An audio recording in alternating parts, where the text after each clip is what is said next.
Hello, spooky crew. Our tote bag drawing is officially closed, and we just want to say a massive thank you to everyone who entered. We are so grateful for the love and the support, and we have loved reading your reviews. Missed the tote? No worries. We're still sending out high-quality vinyl stickers while supplies last. Just email us proof of your rating and review along with your mailing address to thespookydarlings@gmail.com, and we'll get one headed your way. Quick promise, your address is only for mailing the sticker. No emails, no selling info, no funny business, just spooky gratitude. Thanks again for supporting the show. You are the reason we do this. Hey, spooky friends. Before we dive in, a quick note. This episode was recorded back in March of last spring, so some of the things we chat about might feel a little dated now, but honestly, that just makes it a fun little time capsule of what was buzzing when we sat down together to make this spooky episode. In this two-parter, we're taking you across the pond to talk about the infamous Enfield haunting. And before we jump in, we've got something fun for you. We're running a little promo to say thank you for supporting the show. If you leave us a written review, we'll mail you a free Spooky Darlings water bottle sticker. All you have to do is send us a screenshot of your review or your username along with the platform you listen on and your mailing address to thespookydarlings@gmail.com. Plus, everyone who leaves a review will also be entered into a drawing for a free Spooky Darlings canvas tote bag. It's our way of sending you a little spooky love. Now, grab a drink, settle in, and enjoy part 1 of the Enfield haunting. Welcome to the Spooky Darlings podcast, where three sisters gather to talk about topics that fascinate and thrill us. Three sisters and best friends. And best friends. I'm Haley. I'm Nettie. I'm Emily. How are my sisters doing today? It's been about a week since we were all in Napa together. I'm better now that I see your faces. Yay! Better too. I'm also better. Okay, I watched Wine Country last night. It was cute. It was fun. Me too. I watched it too while I was finishing up my notes for the topic today. And then I started the Gabby Petito documentary. Oh, it's so good. It's so terrible and good. How many episodes did you watch? I think I fell asleep halfway through the second episode. Okay, so you're about halfway there because it's 3 episodes. And then I woke up with a neck cramp at 1 a.m. and texted Charlie like with one eye open, when are you coming home? But actually I said, who, H-U, instead of hi, Who? or hey. I said H-U, and then the next text was, Rim, will you be home? Just called One Eye Open text messages. I just want to say that One Eye Open would be a good name for a podcast. Oh, should we consider it? Do we want to change our name again?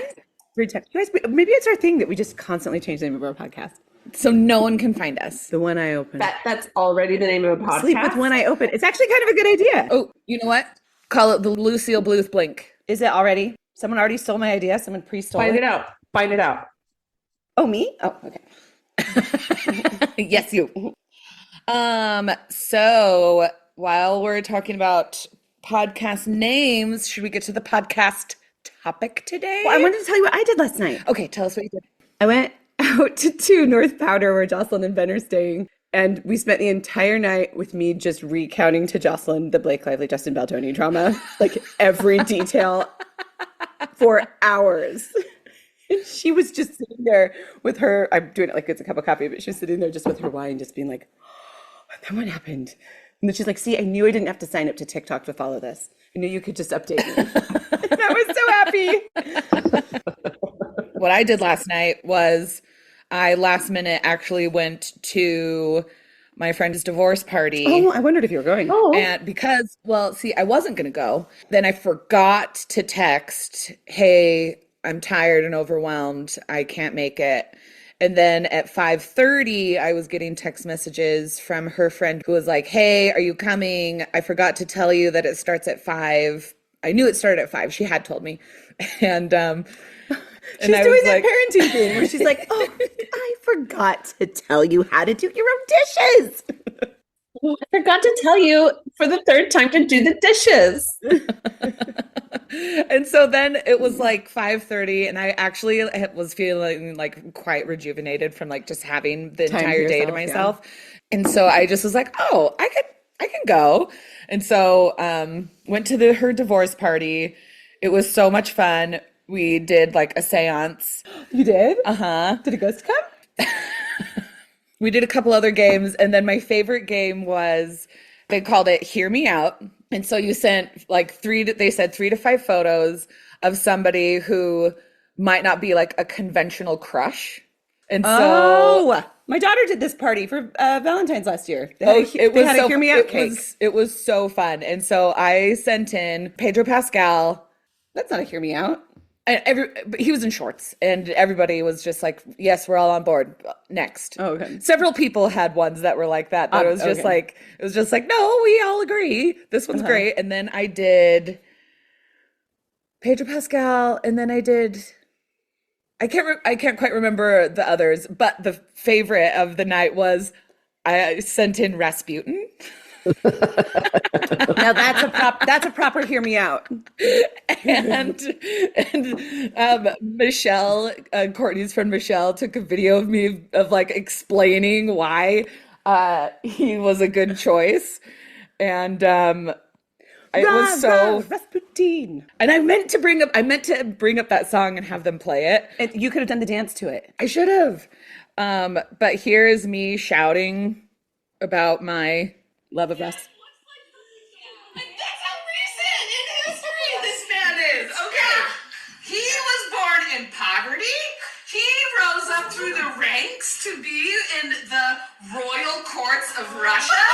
He banged everybody. He had so much sex and he drank everything.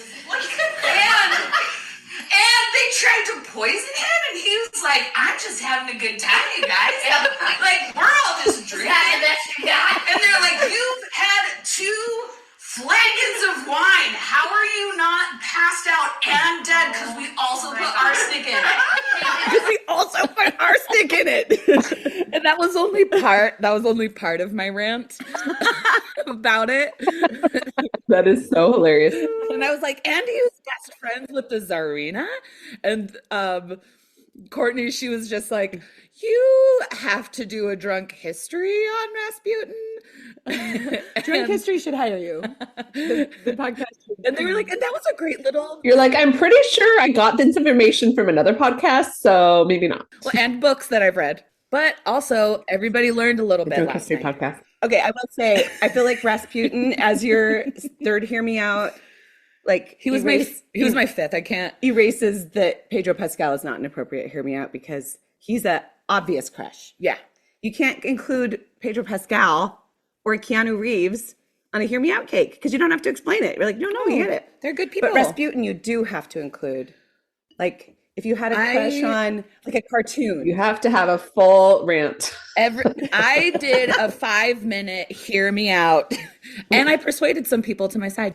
I will have to show you guys pictures later of Haley's, or of, not Haley, you're Haley, of Lola, my daughter, not my sister, my daughter, of Lola's Hear Me Out cake that she did with her friends because they were the funniest things. And then I came in, because they put their photos, they printed them out. They do a Hear Me Out cake. So they make a cake and then they print their photos and put them on like toothpicks and then they stick them in the cake. I don't know why. It's called a Hear Me Out cake. Oh, this was a Hear Me Out PowerPoint presentation. But but the year before they did a smash cake just for anyone they wanted to smash. Ooh, that's Fun.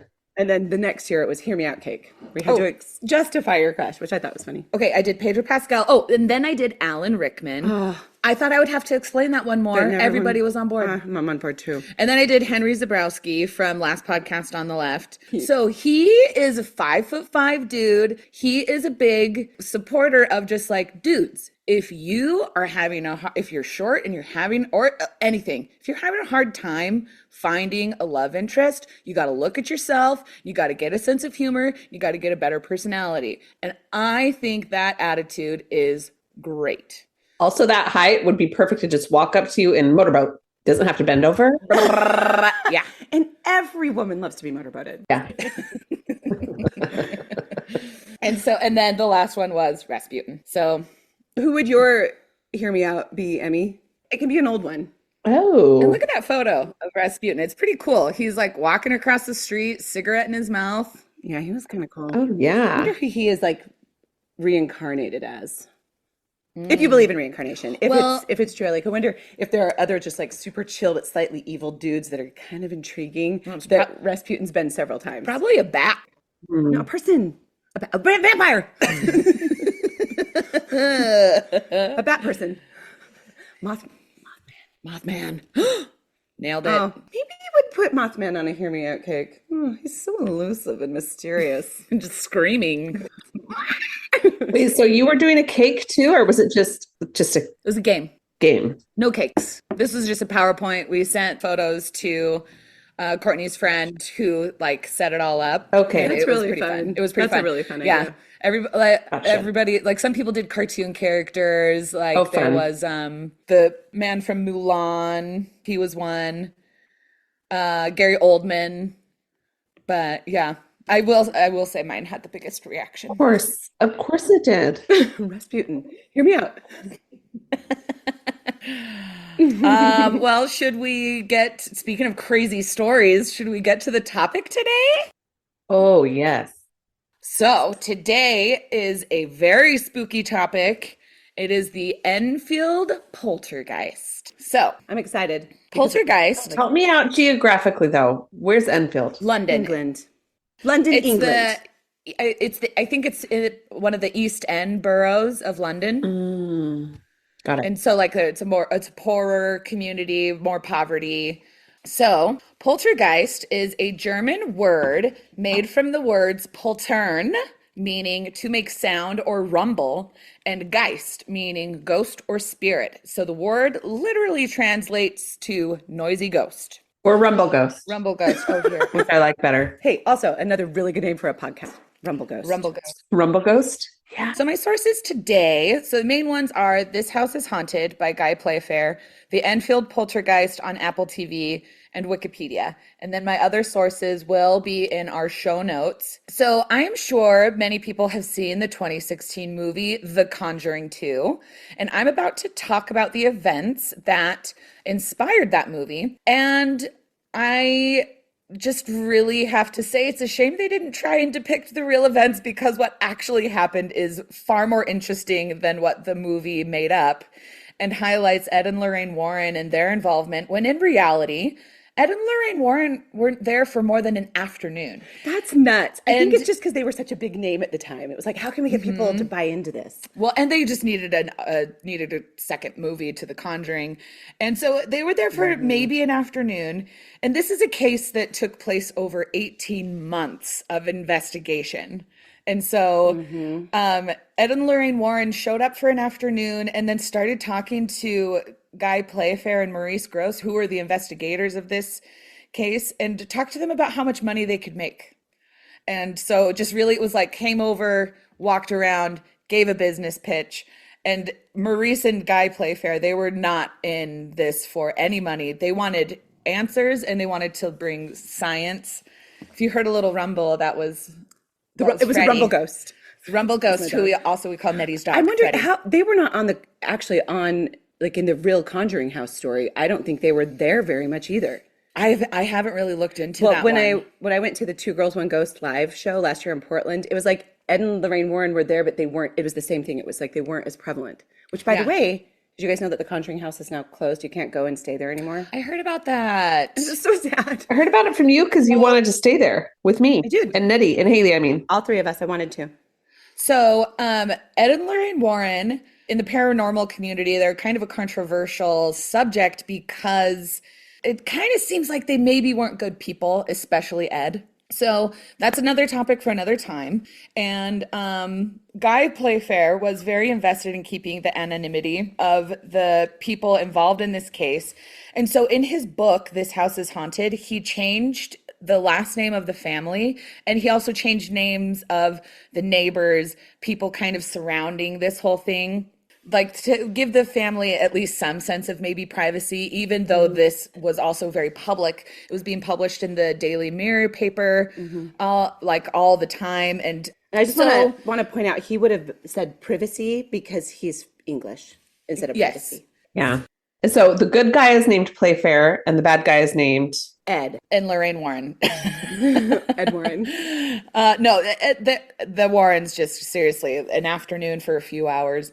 And so Do you know who they are, Emily? Like, No, I don't. Lorraine Warren was like sort of a famous medium in the paranormal world, where she has gone into like many haunted houses, and a bunch of movies were made about her. What's the name of the actress that played Lorraine Warren in The Conjuring? And Vera Farmiga? Yeah, Vera Farmiga. Farmiga? Something She's like beautiful. that. Do you know who we're talking about? She has a sister that's also an actress. I just was going to say they're just kind of a big deal in the paranormal world. And so those of you listening, Haley and I have kind of immersed ourselves in the paranormal world for years, but Emily likes to immerse herself in things like politics and like human interest. Just like reality-based shit, you know? Yeah. And so She's our sister skeptic. But there's like kind of controversy because a lot of people think it was just for profiteering, and it's sort of like unclear whether or not Lorraine, like a lot of people think Ed Warren just used Lorraine Warren and like exploited her, and that she really had a power, and a lot of people think they were both just total grifters. So anyways, nutshell. I just thought it would have been funny if Playfair was the good guy and Play Dirty was the bad guy. Nice. Ed Play Dirty. Guy Playfair. No, yeah. Playfair is Ed the Play good Dirty. guy. Ed Play Dirty is the bad guy. Perfect. Okay. Back to, so Guy Playfair wrote the book This House is Haunted, changed names, and then I watched the Enfield Poltergeist on Apple TV, which used the recordings that they made over the 18 months. And so the real names are in there. And so if this makes any sense, I took the book and I took the documentary / reenactment and kind of tried to like smooth out who's who and what happened when, because not everything happened in the same order between the book and the documentary. With all that said, this case has a large number of witnesses, which is around 30 people. And the investigators, Maurice Gross and Guy Lyon Playfair, are members of the Society for Psychical Research, or the SPR. So this case focuses on the Hodgson family. Peggy Hodgson, a mother of 4, Margaret, who is 13, and she was the secondary target of the activity, Janet, 11, who is the epicenter of the activity, and she is also considered the smartest person in this family. Emily, kind of like you. Yeah. Johnny, who is 10, and he was sent to a school for troubled children, so he's really not present for a lot of this. Haley, kind of like you. Yeah. But I was 19 when I was sent away.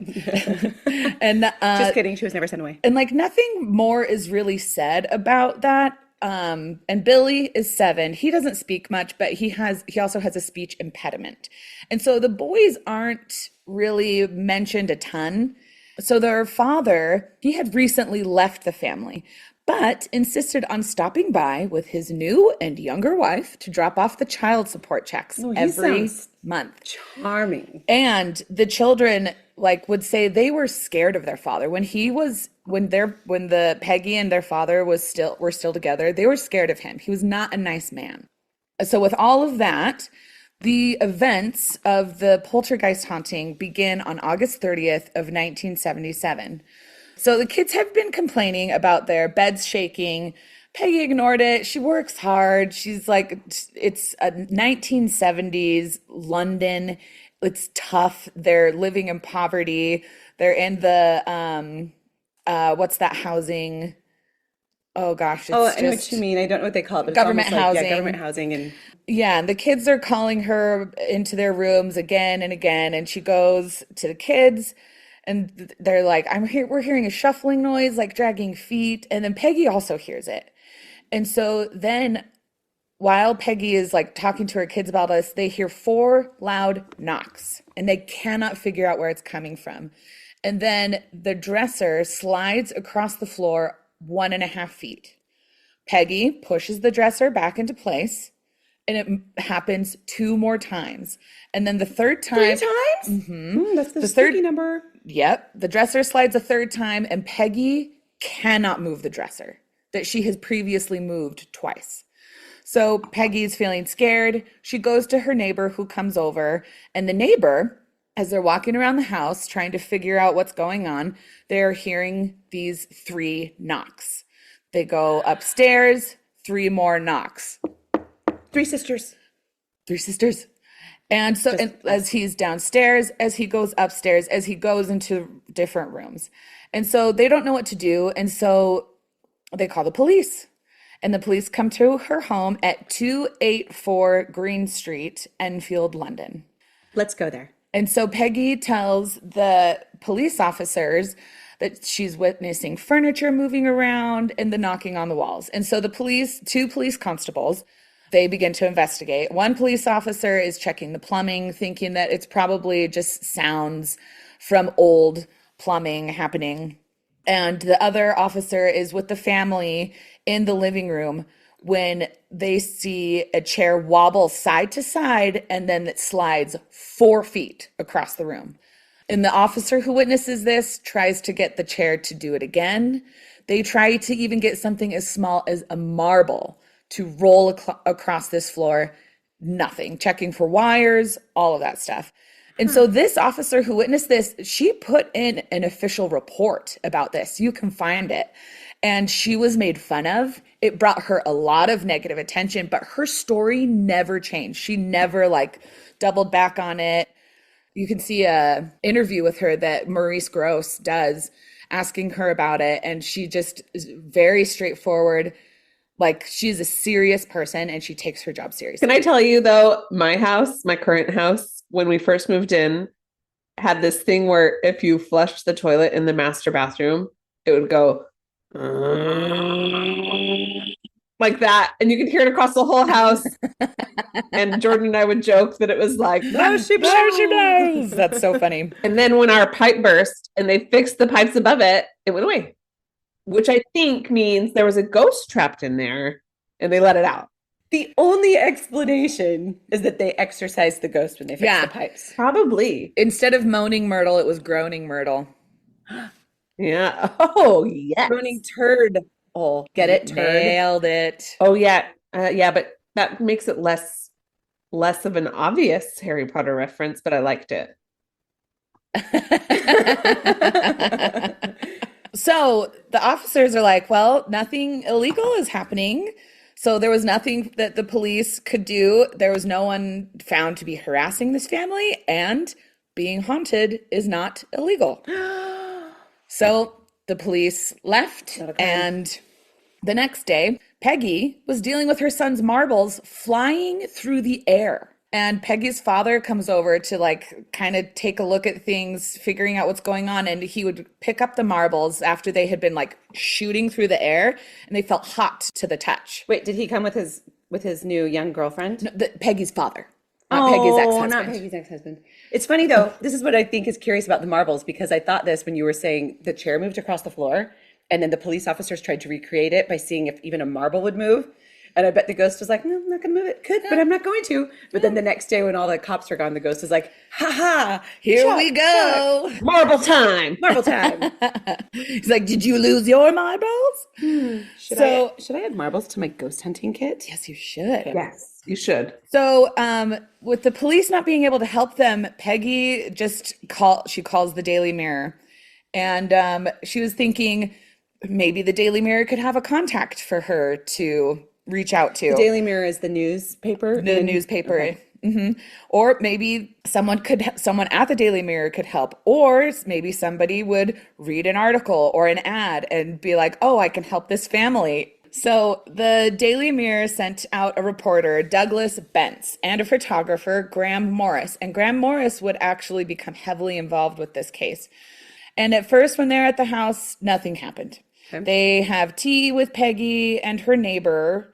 And then they left because nothing was going on. They don't want to waste their time. And as soon as they leave, Peggy's neighbor, Vic, he calls to the reporters out the window who had not yet reached their car. And he goes, it's happening again. And they run back inside and they witness Legos, just objects from the house flying across the room, silverware, you name it. Graham, the photographer, was hit with a Lego so hard in his face it left a bruise. Oh my gosh, that's actually hard. Legos are lightweight. Was it a Duplo? Was it like a Lego Duplo? Probably a Duplo block. They didn't tell me the brand of Legos. And both the Duplos are are bigger? Like for littler kids. They didn't say the brand, so I don't know. Lego is the brand. Lego's the brand of both. The line of Lego, they didn't say. Okay. Get it. They both said that there was no way this family had engineered the spectacle. Graham, who had a complete view of the room, nobody's arms were like moving to like even fling anything. And so during this whole commotion, the girls are crying. Janet and Margaret are sobbing. Johnny is just sitting very still in the middle of the chaos, just kind of playing with his toys or whatever, like not He really wasn't noticing. getting hit. He was almost like there was like a vortex around him where he was like. And how old was Johnny? Johnny is 10, so Johnny is home for a little bit. He's the one who's sent to school for troubled children. Oh, okay. Johnny is the Haley of the family. Yes. Which one was the smart one? Margaret? Janet. Janet. You're the Janet. And so I'm the partier. Pretty sure that was Margaret. She's yellow. And so, Peggy's just sitting there. She's just like, I just don't even know what to do. And it was reported Vic, the neighbor, was doing his best. I just thought that was kind of funny. Good job, Vic. Vic is, okay. He's just doing the best he can with what he's got. Yep. Hear me out, Vic. Hot. He did his best. Yes, I would smash Vic. Yeah, because he's got a can-do attitude. Because he's doing his best. The smash means marry. Because there's smash, marry, kill. There's that game. Oh, I didn't know that. Yeah. I thought it was. Smash is like bang, Nettie. Yeah, no, I know. But you can't bang without being married. Right. The doy. You have to get married before you smash. Don't you know that anything? to Haley in her 20s. Just smashing around. So, I've always been confused by that game because I'm like, so smash, obviously you're married. Marry, obviously you're going to smash. Or kill. It's like marry, marry, kill. Or marry. That's a great name for a podcast, Marry, Marry, Kill. Ooh. We have so many good names. You guys, trademark on everything we've said. You can pay us if you want the names. So after Vic was doing his best, the reporter... After hot Vic was doing his best, the reporter and photographer, Doug and Graham, they returned back to the house to see if like any more paranormal activity would happen, and nothing. So then they bring a senior reporter with them. And the senior reporter interviews Peggy, asking if she wanted to move. And Peggy did not. She had been living in this house for 13 years, but they wanted to make sure that because they're in government-assisted housing, people would claim their house was haunted to be able to move out of where they were. And Peggy was like, "No, I'm not leaving." Okay, I have a quick question. And Yes. I know that you said you don't quite have dates. They'd been living in this house for 13 years, but when did the hauntings start? Like, how long were they living there before they started experiencing paranormal? It was August 30th, 1977. But when did they move in? 13 years before that. Okay, so they lived there for 13 years with no incidences. Correct. So I wonder if it was like something happened Incidents. within the Well, family. look at the age. Look at the ages of the girls, Jeez. 11 and 13. The ages of the girls, 11 and 13. Puberty usually is accompanied with poltergeist hauntings. Ghosts, that's gross. And strife in the family. Their father just left. Just left them. Okay. So Okay. So the house was started to get haunted when puberty onset? that is something that is said a lot about poltergeist hauntings. They are most commonly start around a young woman who is going through puberty and is having high emotional stress. Okay, thank you. That's what I was confused. It was like they'd lived in the same house for 13 years, but their father left. The ghosts were just like waiting till the puberty? I don't think it was ghosts. I think it was demons. Demon. Well, we're gonna get at some point it does come up if it's possession instead of a poltergeist. That'll be talked about a little bit more later, though, because there's a couple of things that I have to get to first before any of that will make sense. For the art of storytelling. Yes. Okay, so excited. The reporter clarifies whether or not Peggy is trying to move out of her house. Peggy is not trying to move out of her house. And so the reporters reach out to the Society of Psychical Research, SPR, and for anyone who doesn't know, it's an organization that researches the paranormal. It was founded in 1882 to research the inexplicable.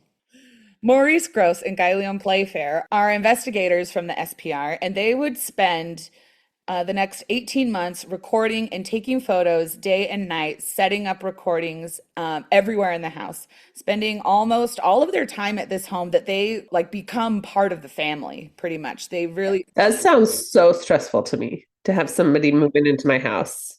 Well, it is very stressful, and like you will hear how stressful it is. Okay, so Maurice, starting his investigation, he wanted to do thorough interviews with the neighbors and the family members that had had experiences in the Hodgson household. And like the neighbor that was doing his best? like Vic. Nick, Yep. hear me out. Nick. So he started with Peggy's brother, John.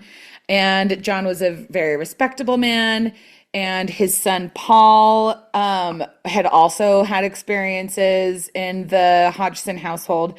And so John and Paul had gone to help Peggy after she came to her brother one night with a really weird experience. Just she had this massive oak wardrobe that had suddenly moved to the middle of the room. And John and in her bedroom? In her bedroom. Okay. So John and Paul, they came and they were looking at it, and it's heavy, heavy wardrobe.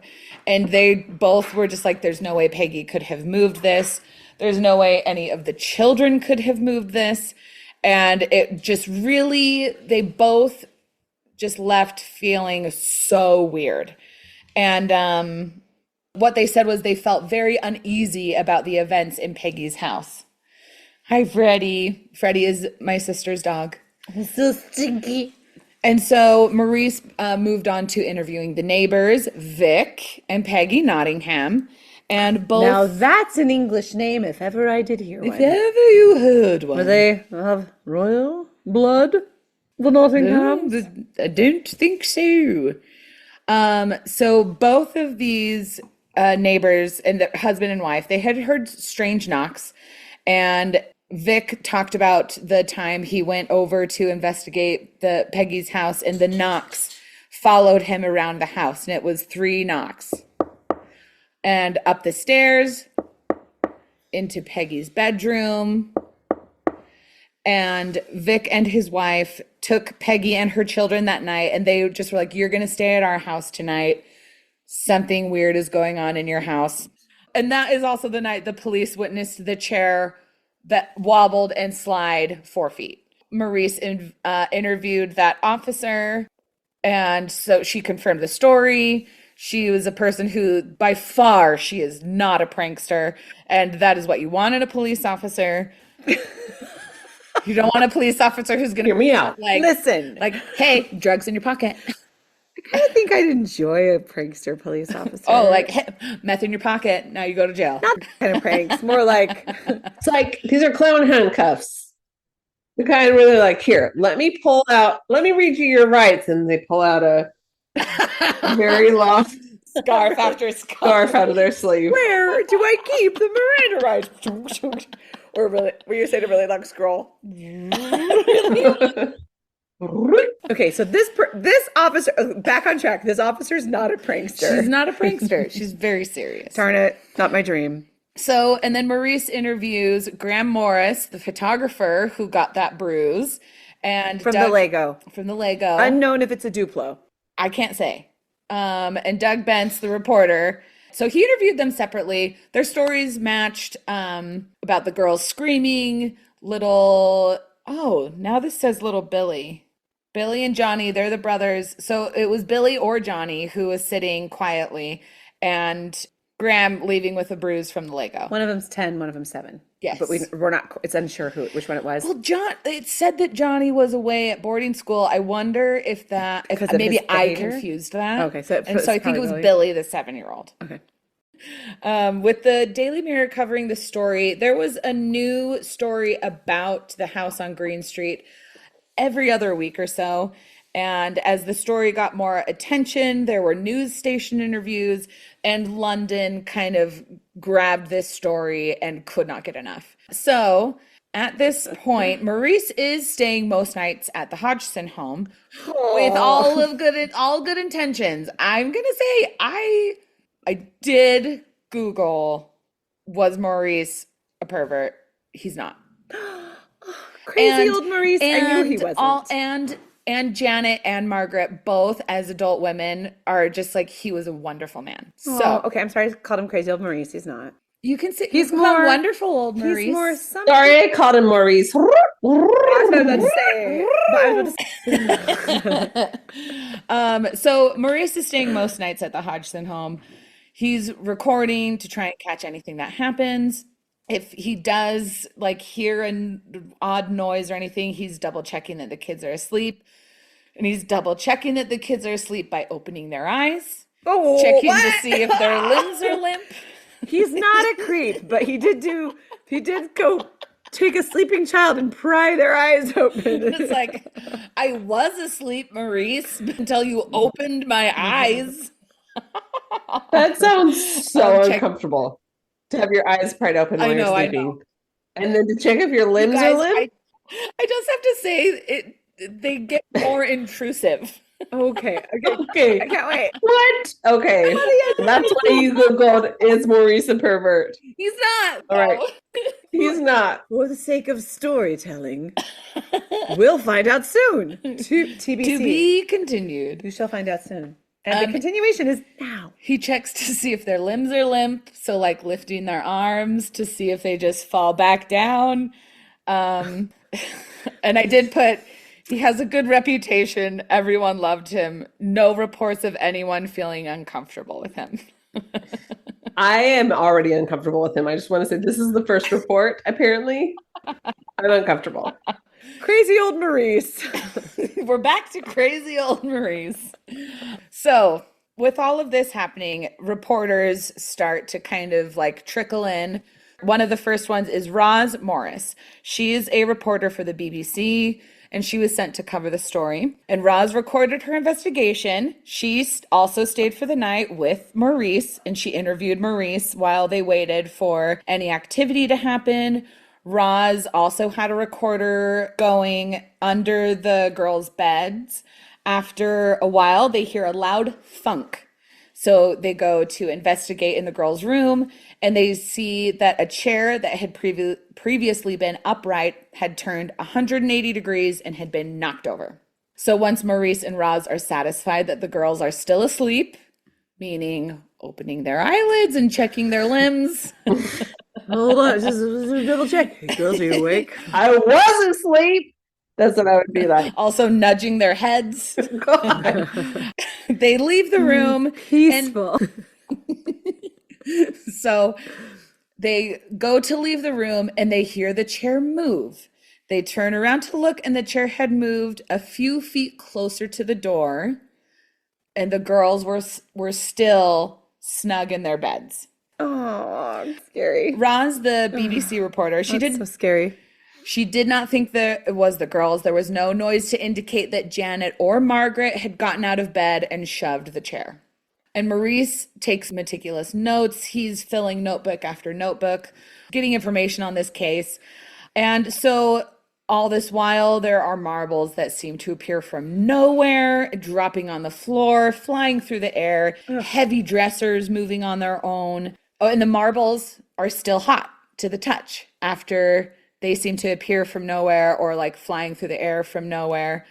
This is why I do not buy my kids marbles. This is the exact reason. That is one of 12 reasons why I do not buy my kids marbles. One of 12. First of all, you don't want to step on a group of them and fall on your back. Whoa, whoa, whoa, whoa, whoa, whoa, whoa. Also, you don't want to lose your marbles. No, for sure you do not. There's 2 reasons for no marbles.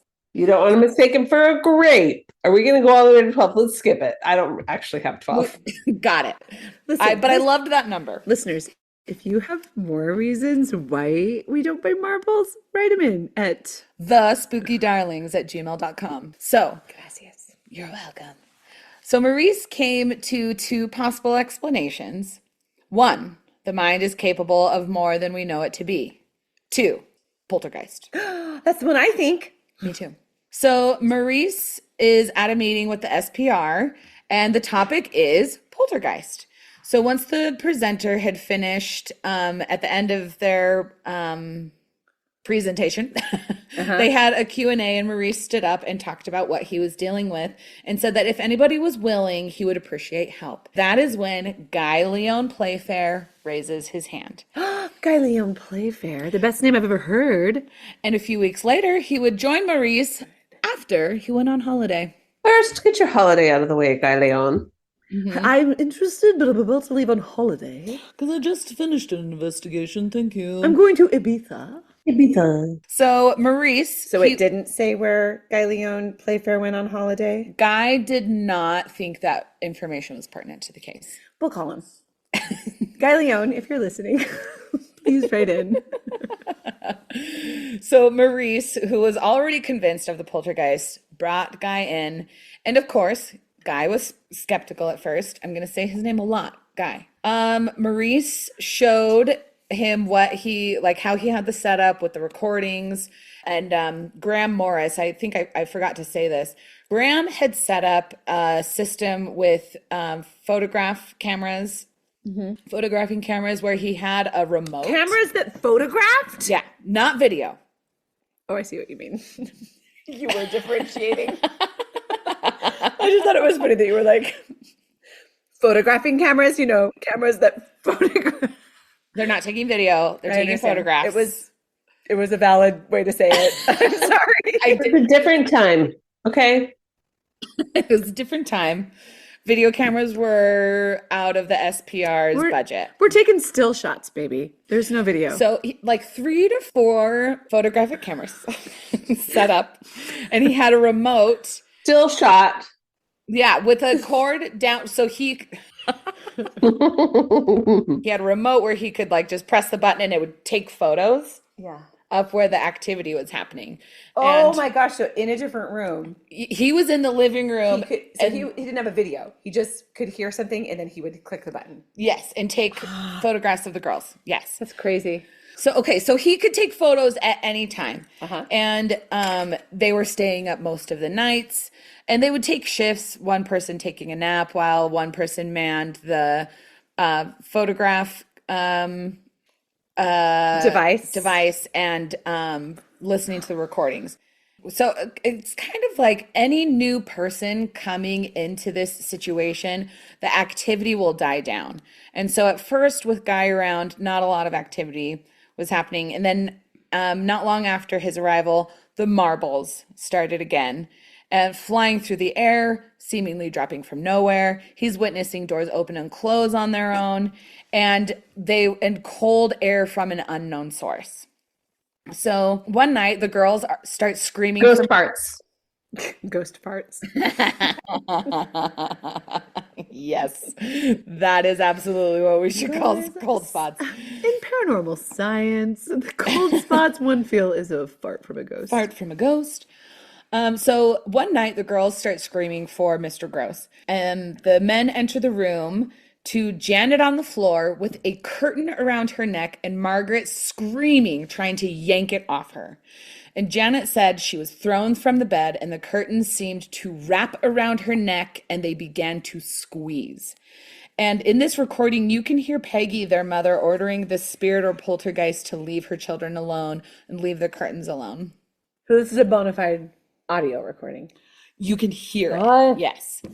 And I should have marked. Leave my children alone. And also the curtains, please. Curtains, get out of here. Those are nice curtains. Oh, also Janet. Please leave Janet alone. And to make sure that the kids aren't pretending or trying to trick everybody, Maurice and Guy at one point pretended to go downstairs, making a lot of noise, all right, good night, everybody. Clump, clump, clump down the stairs. Clump, clump, clump. Going to bed now. No disturbances from here to forthwith. Listen to me as I walk away. Clump, clump, clump, clump. It gets quieter and quieter. And they were just trying to see if like Janet or one of the kids would try and play a trick. Another instance was Maurice witnessed a marble rolling on the floor following Janet, and then it slammed into the door as she closed it behind her, followed by a couple other marbles flying to the door, falling to the ground, and they didn't bounce. And so so it was like they were like, boom, like magnetic. Yeah. So scary. So Maurice and Guy spent hours trying to recreate that scenario. Oh, I have chills. Oh, it's so creepy. Yeah. And like this was kind of like reports from anybody who went into the house, neighbors, family, friends, that there seemed to be a presence in this house, and the focus was on Janet. So Peggy's brother John would sit in their house at night, like just kind of to be there for like support and a little bit of protection maybe. Yeah. And he would feel a presence brush past him, and the temperature would suddenly drop several degrees. Ghost farts. More farts. They're crop dusting him. So now with all of that, we are just at the end of September 1977. All of this started on August 30th, 1977. So this was just a month. Few weeks. Yeah. Wait, you said the end of September? End of September 1977. Okay. Yeah. So at this time, Janet began to see on her pillow in bed an indentation that looked like a body. After this, Maurice and Guy began to ask questions about the history of the place and the history of their furniture. So due to a tight budget, most, if not all of their things were secondhand. Did they get new furniture? 13 years after moving in, when the haunting started, did they get new furniture? Yes, I'm sorry, did I just bury the lead? Several items in this house were new to the family, but secondhand. And where these items came from, some of their things had come from a house across the street where a father murdered his own daughter, who was 5 or 6 years old. I never knew about this. I never knew about this, and I saw the movie. The movie is very inaccurate. This was not in the movie, right? I don't think so. No, the movie is very much about Ed and Lorraine Warren. Oh, that's remember? Right, that's right. This is new news to me. So this father suffocated his own daughter in her bed. Oh, he was sent to Broadmoor, the famous mental institution over there, and several of those items that were in the Hodgson household came from this house, purchased by Peggy or purchased by Peggy's ex-husband. Okay, so curtains. The curtains that strangled Janet. The pelmets, which are the fabric frame above the curtains. I call it a valance. Oh, the chair and a glass cabinet. And these items came into the house 1 week before everything started. And they came from the house where the guy murdered. What if they're demonic and the guy just got possessed? It wasn't actually him. It was a demon. Demon. That killed his daughter. That's what I think. What do you think? Freaky idea. Hate it. Hate it a lot. I've come to my conclusion and I shan't stray. She shan't stray. I shan't stray. So after that information came out, all of the items purchased from this house were burned, except some silverware. Oh, come on, just burn it, guys. Silverware was kept, was not tossed out. So on September 28th, 1977, the house was redecorated and the family began all sleeping in the same room. Anything throwable was put away into storage boxes. Like marbles. Or Legos. Legos, Duplo, or regular. Can you throw it? It goes in a box. So at this point, there are 15 people who have witnessed strange things happening in this house. Their neighbors, the Nottinghams, saw an old woman standing in their windows on separate occasions, the husband and wife, seeing a light floating in a window of the Hodgson home. And another neighbor saw an old man staring out the windows at him. So one night, a wire on one of the cameras began to move on its own. And so I got a date on this one. It's October 26th. Finally, a date. Finally. We're like 2 months in. And we're just 5 days shy of Halloween. I did that math so fast in my head. So fast. You're a mathematician. Mathematician, more like. Hear that, Mrs. Shannon? Math magician. So this wire on the camera is moving on its own, and a knocking on the wall begins. And with the family all staying in the same room, they're all witnessing the same things. So pretty soon, the entire family is screaming for Maurice Gross to come in. And the family said that they witnessed the gas stove ripped from the fireplace. Oh, that's really scary. Moving all on its own, and it dropped on the bed that Billy was in, barely missing the boy's head. Billy's the 7-year-old? Billy's the 7-year-old. Oh my gosh, he's so little. It was so heavy, if it had hit his head, it would have killed him. This thing weighed at least 30 pounds. Oh, more, I'm sure. I'm sure it was There more. is a photo of it in our sister chat. My gas stove is like, yeah, it's got to be way more. It's got to be more than 30 Emmy, pounds. it's this photo. My gas stove is probably 200 pounds. That's so scary. That's So a violent Maurice, rip. yeah, Maurice and Guy were inspecting the fireplace after the incident, and they noticed that the pipes that were holding the gas stove in place had been bent at a 32-degree angle, and no one in that house was strong enough. Wait, Fahrenheit or Celsius? Just kidding. I know you're talking about angles. You can kind of see it right there where it's bent. Oh, like a curve, yeah. So this family is operating in total chaos. These kids are not sleeping, and they are also going to school. This entire situation Oh, those poor teachers. is so stressful on everybody. Just kidding. And like marbles are still flying through the air, zipping past people's heads, dropping from nowhere. Maurice is spending so much time with this family. He like really did care about these people. He wants to figure out what's going on in this house. Yeah. And he was seeing what an impact it was having on the family. So he helped them to arrange for a holiday. He even met with the teachers, and there's a recording of him meeting with the school faculty, advocating for this family to go on a little vacation. And it's never like said explicitly, but Maurice pretty much paid for this family to go on a vacation. Oh, I knew he was a good guy. Mm-hmm.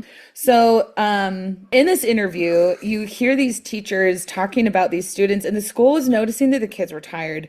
One of the teachers even said that they let Janet sleep in the nurse's room for a few hours most days.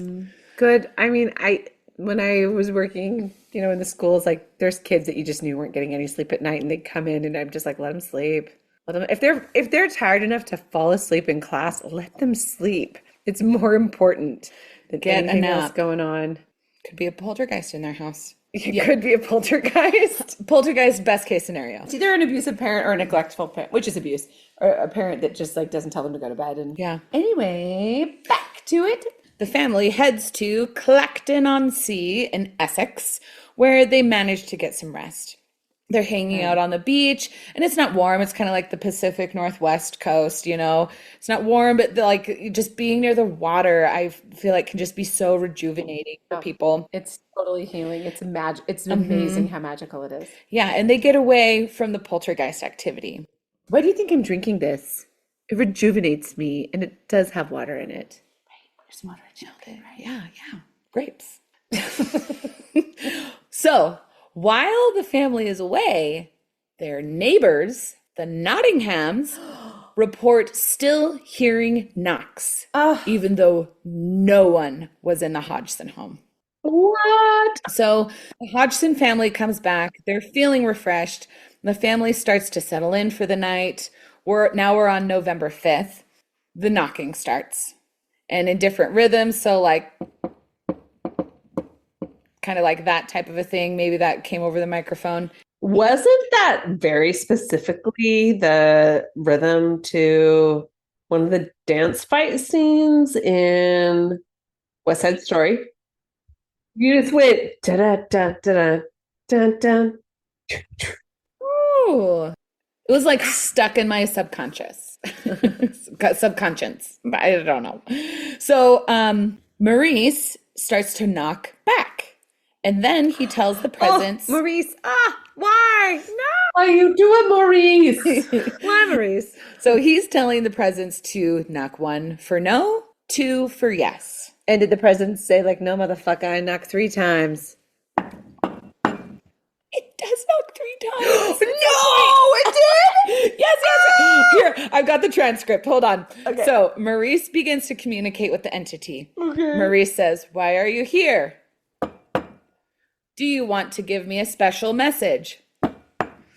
And Maurice could feel the knocking moving around the room, sometimes on the floor, sometimes in the wall. No. I don't Maurice like this at asks, all.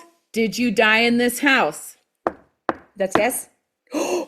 This is the 3 times. 3 means what?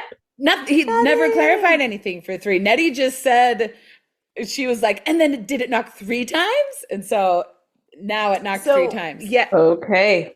Once for no, twice for yes. That's what Maurice said, and it started to do that.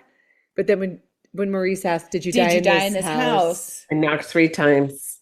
And then, but you know what that is? That's knocked 3 times on the ceiling if you want me.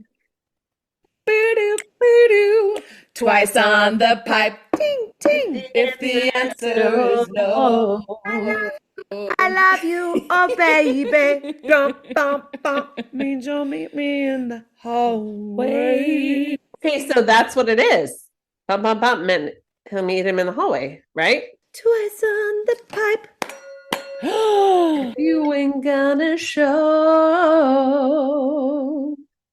Wait, is this a singing podcast now? Did we just become a musical? I think we did. Here we come, Broadway. We should have done this all along. Okay, so the next thing that happens is pretty great. So after he's asked, "Did you die in this house?" and it knocks 3 times. So then he says, "Are you having a game with me?" And a box flies off the shelf right at Maurice's face, and you can hear the family react. I would be so mad if I asked them and if they were playing the game with me and they threw a box at me. I'd be like, you could have just said no. I would be pretty pissed too. Okay, that's what I told Oliver when somebody asked him a question and he threw an orange at their face. I was like, people don't like that. That's not how we make or keep friends. Wait, did we just solve this? Was the Enfield poltergeist Oliver? Might have been. Okay, sorry, keep going. All right, so this is the recording of that interaction. And she really probably doesn't know how to go. This is something I've got to find out. Okay. Did you die in this house? 1 for no and 2 for yes.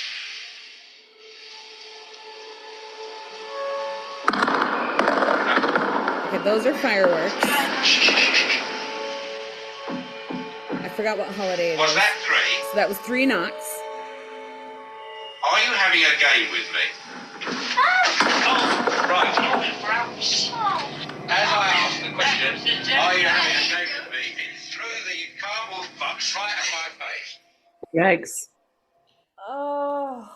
And in that interaction, also you can hear somebody go, "Oh, crumbs!" Oh, who was that? That's cute. Janet. I'm not totally sure. Oh, that's so cute. I detest crumbs. So like Crumbs are the worst. you can hear the commotion, and everybody reacting, very surprised, even Maurice. So after this, Guy Playfair, with his experience with the psychic healer in Brazil, he suggests bringing in a medium. And Maurice wasn't super stoked on that, but he was just like, all right, let's try this. I know what's about to happen, but I won't say it because I don't want to ruin the narrative. But I also have a feeling. Notion? And feeling. So Guy... Enfield feeling. Ooh. So Guy Playfair arranges for a seance to be held at the house. Maisie Besant is the medium. Never mind. I was wrong.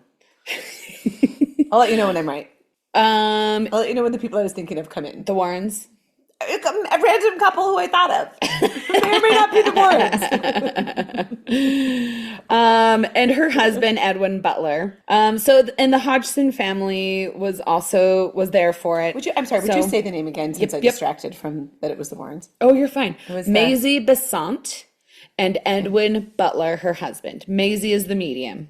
Maisie medium. So Maisie, she says there's many entities in the house, and she says that they'll probably speak through her, just kind of prepping the family for what is going to happen.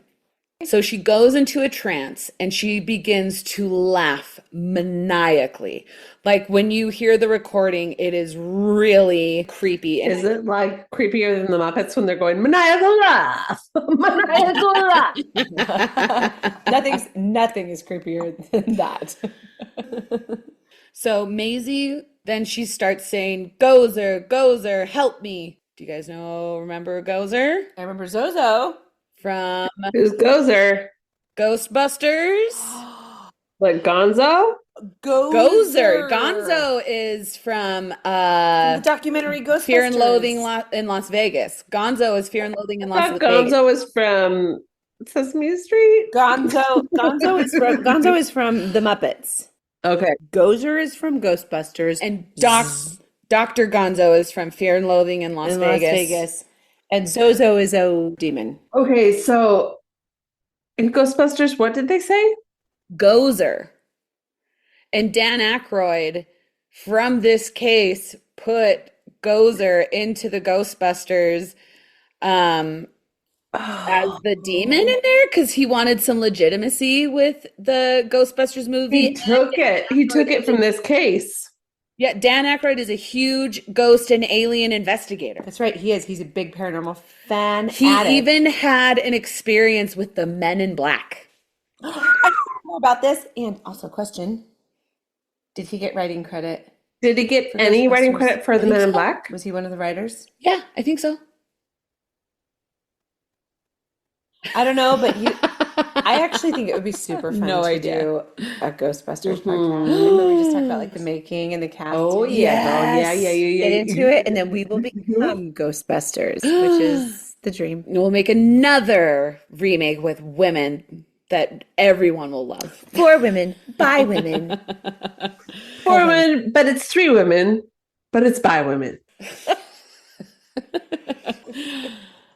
So then after she says, Gozer, Gozer, help me, then she starts whispering, I'll kill you, I'll kill you, I'll kill you.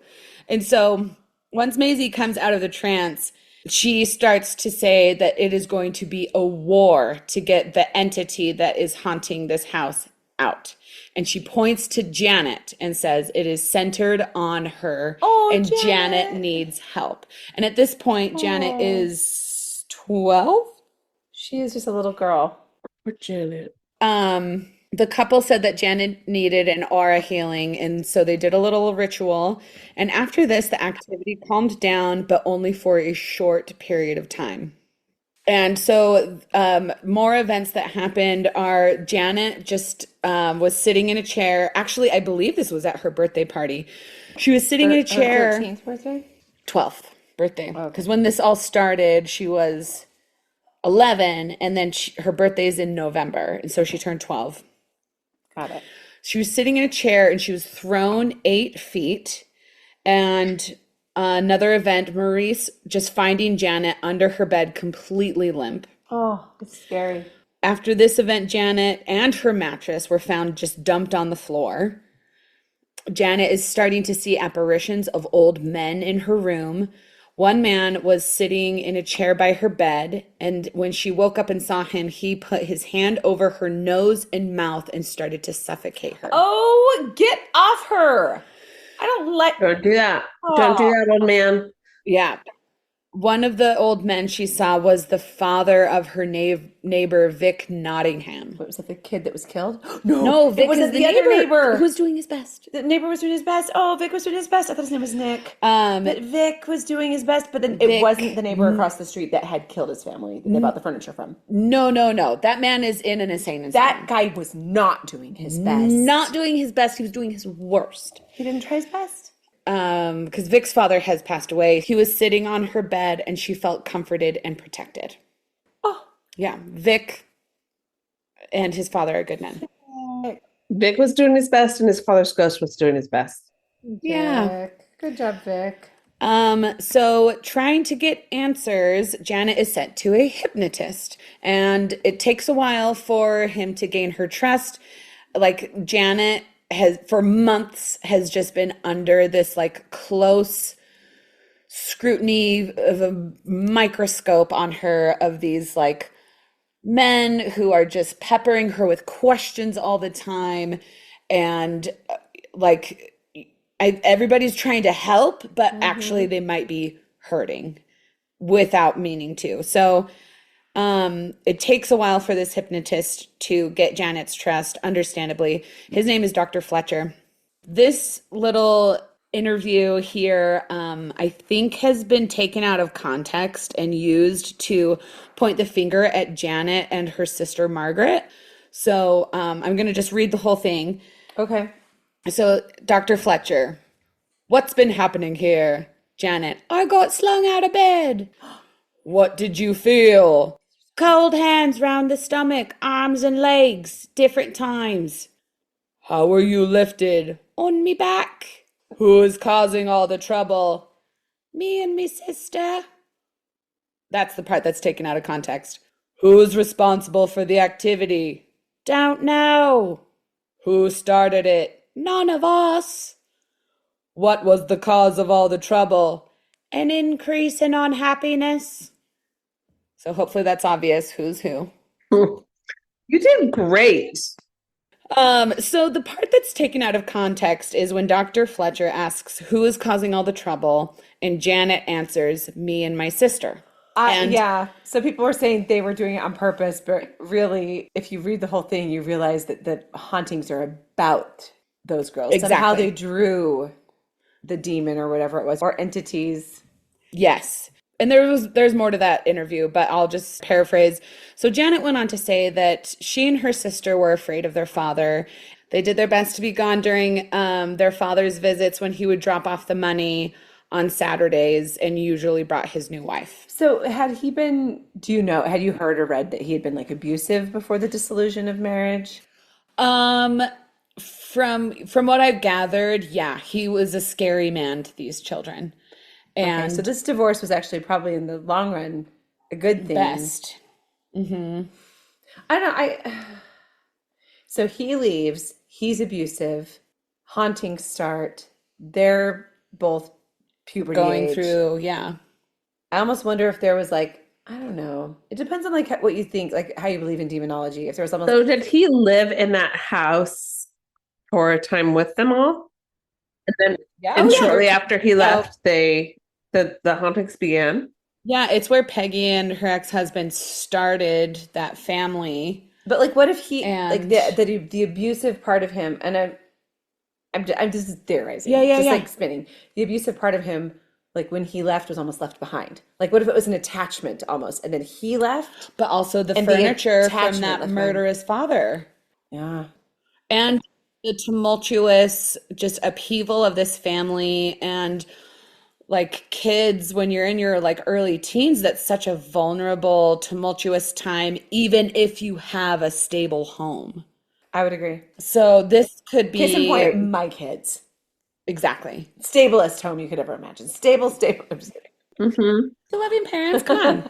You do have a stable home. And another interesting thing from this interview that Guy and Maurice, because this interview was recorded, Guy and Maurice discovered that Janet seemed to regard them almost as like fixtures or like furniture around the house. Like she just didn't really take a lot of notice of them. She's just like, all right, Guy's here. And it almost was like it was her norm. There's my couch. But like that would change over time. Man, couch, chair. Exactly. That would change over time because they did become very close with this family. And once even this investigation was over, the Guy and Maurice did stay in like close touch with this family. So stay tuned for part 2 of the Enfield Poltergeist, where we will talk about spoon bending, ventriloquists, a magician. Oh my gosh, these are all my favorite things. Levitation. I love levitation. So please rate, review, subscribe. We love 5 stars. If you have any questions, comments, or corrections, please email us at thespookydarlings@gmail.com. And we will always try to be as accurate as possible. And also email us with your stories. And if you have a connection to the Enfield Poltergeist, tell it to us. Or if you have a connection to anything, like anything, Bigfoot. whatever, we'll take it. Yeah, we want to hear it. We want to hear all of it. Listen, we'll put parameters on it if needed. Or if you send us a story and we don't like it, we just won't talk about it. Thank you for listening. Mwah, mwah, mwah. Okay, thank Goodbye. you. Stay spooky. And darling. Nailed it. Mwah. Mwah. Smooch. Thank you for that send-off, Haley. And a real quick reminder about our Spooky Darlings giveaway. In order to thank our listeners for supporting the Spooky Darlings, we are giving stickers to the first 50 people who leave us a written review. Once again, write a review of our podcast. Email us at thespookydarlings@gmail.com with either a screenshot of your review or your username along with the platform you listen on and your mailing address. Anyone who leaves a review will be entered into a drawing for a free tote bag. Also, we appreciate those 5-star ratings, so please take a moment right now, write that review, and leave us a 5-star rating. Thank you. 5 stars. Before we disappear into the shadows, don't forget, we're still sending out vinyl stickers. Leave us a rating and review and email us proof to thespookydarlings@gmail.com along with your mailing address, and we'll send you some spooky snail mail while supplies last.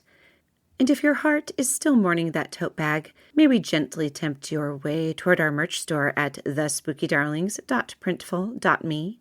Treat yourself. You deserve it. Thanks for listening. And as always, stay spooky.